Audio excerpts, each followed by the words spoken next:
صلى الله على محمد صلى الله عليه وسلم صلى الله على محمد صلى الله عليه وسلم. Assalamualaikum warahmatullahi wabarakatuh. Innal hamdalillah nahmaduhu wa nasta'inuhu wa nastaghfiruh wa na'udzu billahi min shururi anfusina wa min sayyiati a'malina may yahdihillahu fala mudilla lahu wa may yudlil fala hadiya lahu. Asyhadu an la ilaha illallah wahdahu wa ashhadu anna Muhammadan abduhu wa rasuluh. Allahumma salli wa sallim ala Muhammadin wa ala alihi wa ashabihi ajma'in, amma ba'd. Sahabat muslim yang berbahagia, saat ini momen di mana diperingati nuzulul Quran tanggal 17 Ramadan. Sedikit mengulas tentang mengapa tanggal 17 Ramadan diperingati nuzulul Quran, yang berarti saat turunnya Al-Quran. Kemudian apa hubungannya dengan Lailatul Qadar yang juga malam diturunkannya Al-Quran, sementara kepastian tanggalnya merupakan sesuatu yang masih dirahasiakan. Sahabat, tanggal 17 Ramadan ditetapkan sebagai nuzulul Quran berdasarkan sebuah athar yang bersumber dari sahabat Hasan bin Ali radhiyallahu anhuma, pernah mengatakan terkait dengan tafsir ayat 41 surat Al-Anfal, yang ini merupakan potongan ayatnya saja. A'udzu billahi minasyaitonir rajim. In kuntum amantum billahi wa ma anzalna ala 'abdina yaumal furqan yaumal taqal jam'an. Jika kamu beriman kepada Allah dan kepada apa yang kami turunkan kepada hamba kami, Nabi Muhammad, pada hari Al-Furqan, yaitu pada hari bertemunya dua pasukan. Menurut sahabat Hasan bin Ali radhiyallahu anhuma, hari bertemunya dua pasukan adalah tanggal 17 Ramadan, yaitu hari perang Badar. Yang berarti dengan keterangan ini, karena disebut bahwa yang kami turunkan kepada hamba kami pada hari bertemunya dua pasukan, yakni perang Badar, yang berarti tanggal 17 Ramadan, maka Al-Quran yang pertama kali diturunkan kepada Rasulullah di Gua Hira, yakni Al-Quran surat Al-Alaq ayat 1 sampai dengan 5, maka itu diturunkan pada tanggal 17 Ramadan. Keterangan ini dapat dilihat dalam tafsir At-Tabari maupun tafsir Ibnu Katsir. Ini berbeda dengan Lailatul Qadar, di mana tanggalnya dirahasiakan dan umat Islam diminta untuk menjemputnya pada malam ganjil di 10 hari bulan Ramadan. Ketika menafsirkan ayat 1 surat Al-Qadar, A'udzu billahi minasyaitonir rajim, Inna anzalnahu fi lailatul qadr. Sesungguhnya kami turunkan dia Al-Quran di dalam Lailatul Qadar. Imam At-Tabari dalam tafsirnya menjelaskan, yaqulu ta'ala dzikruhu inna anzalna hadzal qur'ani jumlatan wahidatan ila as-sama'id dunya fi lailatul qadr. Allah Ta'ala berfirman yang maksudnya, sesungguhnya kami menurunkan Al-Quran ini sekaligus jumlatan wahidatan ke langit dunia pada malam Lailatul Qadar. Sedangkan Al-Qurtubi dan Imam Ibnu Katsir menambahkan kata minal lauhil mahfudzi, dari lauh mahfuz. Jadi penjelasan tafsir dari ayat 1 surat Al-Qadr adalah bahwasanya Allah menurunkan Al-Quran sekaligus jumlatan wahidatan dari Lauh Mahfuz ke langit dunia. Ini berdasarkan keterangan dari sahabat Ibnu Abbas radhiyallahu anhuma. Jadi konteks turunnya Al-Quran pada Lailatul Qadar adalah turunnya Al-Quran sekaligus dari Lauh Mahfuz ke langit dunia. Sahabat Muslim, memanfaatkan momen nuzulul Quran ini, mari kita kaji tentang fungsi Al-Quran sebagai furqan atau pembeda atau pemisah. Allah Subhanahu wa taala berfirman dalam surat Al-Furqan ayat 1, A'udzu billahi minasyaitonir rajim. Tabarakalladzi nazzalal furqana 'ala 'abdihi liyakuna lil 'alamina nadhira. Maha suci Allah yang telah menurunkan Al-Furqan atau Al-Quran kepada hambanya agar dia menjadi pemberi peringatan kepada seluruh alam. Imam Ibnu Katsir rahimahullah memberikan penjelasan dalam menafsirkan ayat 1 surat Al-Furqan ini sebagai berikut. Karena itulah Allah menamakan Al-Quran dalam ayat ini dengan Al-Furqan. Sebab Al-Quran membedakan antara perkara yang hak dan yang batil, membedakan antara jalan petunjuk dan jalan kesesatan, dan membedakan antara jalan yang menyimpang dan jalan yang lurus, serta membedakan antara yang halal dan yang haram.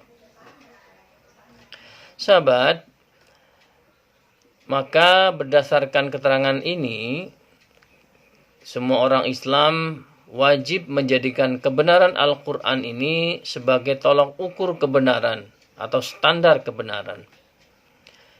Kita menilai sesuatu itu baik bila Al-Quran mengatakan sesuatu itu baik. Kita akan mengatakan sesuatu itu salah apabila memang Al-Quran mengatakan sesuatu itu salah. Sahabat Muslim, dalam tataran operasional atau prakteknya, kita bisa ambil beberapa contoh kasus yang di dalam penyikapannya kita perlu merujuk kepada Al-Quran sebagai tolak ukur kebenaran. Misalnya isu-isu tentang penggunaan kata kafir seolah-olah ditabukan belakangan ini. Maka bila Al-Quran memberi label pada orang yang tidak beriman dengan menyebut kata-kata kafir, maka sampai kapanpun kita mengikuti penyebutan tersebut. Meskipun tidak boleh juga kita mengatakan di depan orang yang tidak beragama Islam dengan menyebut mereka kafir. Tetapi dalam konteks agama Islam, mereka tetap yang tidak beriman kepada risalah yang dibawa Nabi Muhammad tetap diberi label kafir. Yang artinya sebetulnya tidak terlalu serem, artinya menutup diri dari kebenaran Islam. Kemudian yang kedua, ada sebuah pemikiran yang mengatakan bahwa semua agama benar. Maka kita perlu menyikapinya ini dengan bagaimana Al-Quran mengatakan. Al-Quran hanya mengatakan bahwa innad dina indallahil Islam, bahwa hanya agama Islam yang diridhai Allah. Maka kita tidak bisa berkata lain kecuali bahwa hanya Islam yang diridhai oleh Allah, hanya Islam yang benar. Bahwa kemudian orang lain memilih agama selain Islam, tidak ada paksaan dalam memilih agama Islam. La ikraha fiddin. Mereka bebas memilih dan semua ditanggung oleh masing-masing. Kita tetap menghormati mereka dalam hubungan muamalah, dalam hubungan keduniaan, menghormati, menghargai, dan juga menyayangi mereka. Kemudian misalnya lagi, sekarang ada ide-ide untuk diakuinya kaum gay, kaum lesbian, dan penyuka sesama jenis lainnya. Maka selamanya Islam tidak akan mengakui hal tersebut, karena Allah dan Rasulnya melaknat penyuka sesama jenis. Jadi meskipun ada negara-negara yang mungkin sudah menghalalkan perkawinan sesama jenis, maka Islam jelas dan kita harus bersikap sesuai dengan Al-Quran sebagai Al-Furqan, sebagai standar kebenaran. Kemudian kalau kita lihat juga dalam Al-Quran sudah ditentukan untuk hak waris laki-laki 2 bagian dan wanita 1 bagian. Maka itu adalah ketetapan Allah yang juga harus kita ikuti. Kemudian kalau Al-Quran mengatakan sesuatu itu haram, misalnya babi, ya maka sebagai orang Islam ya kita harus mengatakan itu haram. Tidak ada pilihan lain.